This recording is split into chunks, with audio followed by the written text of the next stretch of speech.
حضرت ابو ہریرہ رضی اللہ عنہ نے بیان کیا کہ ایک صاحب رسول اللہ صلی اللہ علیہ وسلم کی خدمت میں حاضر ہوئے اور عرض کیا، میں تو تباہ ہو گیا، اپنی بیوی کے ساتھ رمضان میں روزے کی حالت میں ہم بستری کر لی۔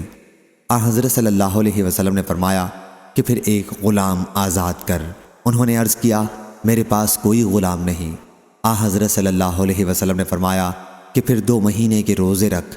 انہوں نے عرض کیا، اس کی مجھ میں طاقت نہیں۔ حضرت صلی اللہ علیہ وسلم نے فرمایا پھر 60 مسکینوں کو کھانا کھلا۔ انہوں نے عرض کیا کہ اتنا بھی میرے پاس نہیں ہے۔ بیان کیا کہ پھر کھجور کا ایک ٹوکرا لایا گیا۔ ابراہیم نے بیان کیا کہ عرق ایک طرح کا 9 کلو گرام کا ایک پیمانہ تھا۔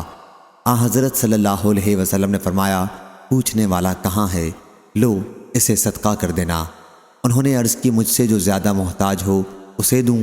اللہ کی قسم، مدینے کے دونوں میدانوں کے درمیان کوئی گھرانہ بھی ہم سے زیادہ محتاج نہیں ہے۔ اس پر حضرت صلی اللہ علیہ وسلم ہنس دیے اور آپ کے سامنے کے دندان مبارک کھل گئے۔ اس کے بعد فرمایا، اچھا پھر تو تم میاں بیوی ہی اسے کھا لو۔ صحیح بخاری حدیث نمبر 6087۔